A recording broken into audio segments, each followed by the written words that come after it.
Hey, what's up, y'all? Did the 2K community finally take a stand? Did they stand up against the Goliath that is 2K? This past quarter, you guys delivered a 7% decline in recurrent consumer spending, microtransactions. You guys are winning out there. Negative $90 million. Whether you guys want to believe it or not, your actions are affecting change. We recently learned that 2K's #1 expense is marketing. I know a lot of players may think that gameplay development is their biggest expense, or maybe the servers or something like that. So if you guys are trying to figure out if our actions in holding back how many microtransactions we make are affecting change on 2K, all you really need to do is look at their marketing, because that's the exact avenue that 2K will take to generate sales. And with that knowledge, let's look at an example from 2K dropping 100 overall cards so early in the year. Does this mean that 2K is actually panicking out there? Now, don't get me wrong, I don't think 2K is panicking in the sense that they're on the brink of collapse, but if 2K is not meeting their sales goals, then trust and believe it's gonna create a gigantic stir throughout the company. In my opinion, the problem is that 2K doesn't fight back with delivering great gameplay. They fight back with marketing. Are you guys gonna fall for the okie doke? It just seems like more and more players, they're woke to what's going on with 2K. 2K player base is just done with the finesse. As you guys know, we recently had the good homie Badge Plug come on to the 2K Crossover Podcast, and he had some absolutely great key points on this particular topic. Let's load up that clip. But it's like, you have to be incentivized to play the game, to feel accomplished. And there's nothing you don't feel accomplished when you unlock a trike. If I do anything, there must be some reward to it at the end of it. There's this concept behind other developers that they use to constantly keep the player immersed and engaged. 2K, on the other hand, has gone away from this formula, and we're feeling it as gamers. We're getting stressed out. We're feeling 2K exhausted out there. Even when we win a game, we be up in a rec center by 30, 40 points, and it feels like a L when we got off. Since we figured out from AllCity, I actually seen this from you, that 2K makes 75% of their money from microtransaction. You could still play 2K. Just stop spending as much money. It hits their pockets. It's got to hit their pockets. So you're saying we're enabling 2K? If we could, in a way, it seems like it's the people who speak the most about what's going on get the most people mad at you, and it's very odd. It's the weirdest thing. We found out during that earnings call that it's not gameplay development that's 2K's #1 line item expense. Marketing is their #1 expense. And that's why you're getting these 100 overall cards. And later in the year, they start off the year with okay cards, but as the year progresses, then you get the higher rated cards. I'm seeing they're pulling that card a little bit too early, which tells me they're panicking.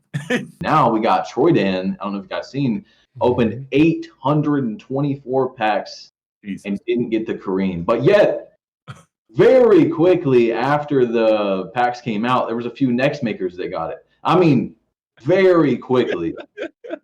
Yeah, really he spent $1,700 to try and get that card. I seen someone else posted proof that they spent $2,000. I think 2K operates the best when they're the underdog. When they're out there using all their resources, similar to what they did to Live. When they was the underdog, what they do? They gave the best, bro. They're not on top, they gave the best. But at top, they seem to remain complacent. That's because they're in a comfortable position, man. People act like EA is better than 2K. Like they're not going to do the same exact thing. EA going to do the same exact thing if they were in 2K position. And really, at the end of the day, what I want is change. I don't want to see 2K burn down and it's over. Right. And we never have another basketball game to play. I think some people get that message due to me being very harsh about what's going on. But at the end of the day, I want to see change and a better game, and the community come back. Like, I've been here for a long time, and I remember what things used to be like and where we're at now. So I don't want 2K to be done and that's it. I'm just one of their harshest critics because I love it.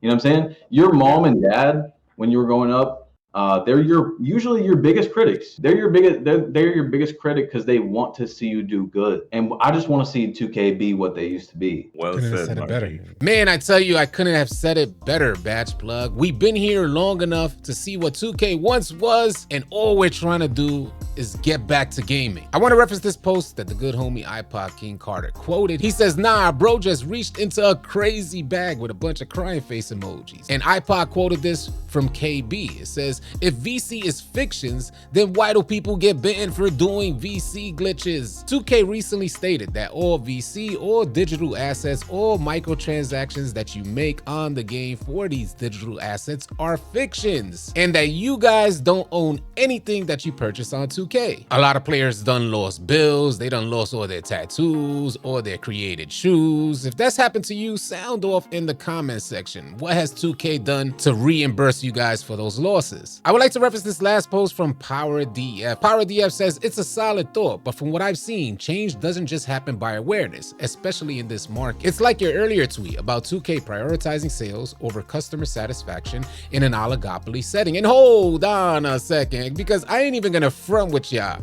I had to look up what the hell is an oligopoly. How many of you guys are hitting Google right now to look up the definition? PowerDF saying that 2K is prioritizing sales in an oligopoly setting. So let's bring up what oligopoly means. And just to keep it a buck with y'all, I had to Google the pronunciation of this particular word, man. You college folks, I tell you, always flexing your vocabulary. When PowerDF is referencing oligopoly, he's basically saying that 2K is in a state of limited competition in which a market is shared by a small number of producers or sellers. It's always good to learn something new every day. PowerDF goes on to say the number of upset players hardly matters. The true catalyst for change is the sting of lost sales, not just discussions.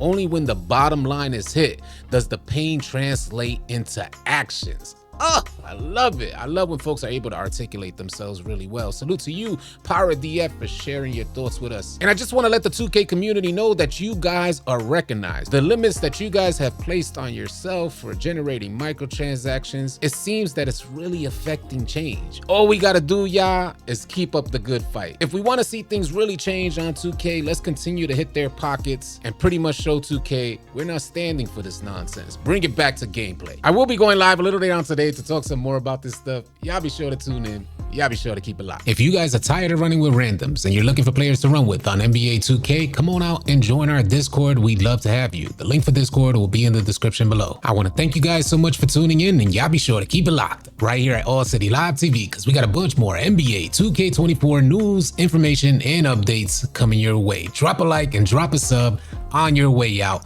I'll catch you guys on the next video or live stream. Easy, y'all.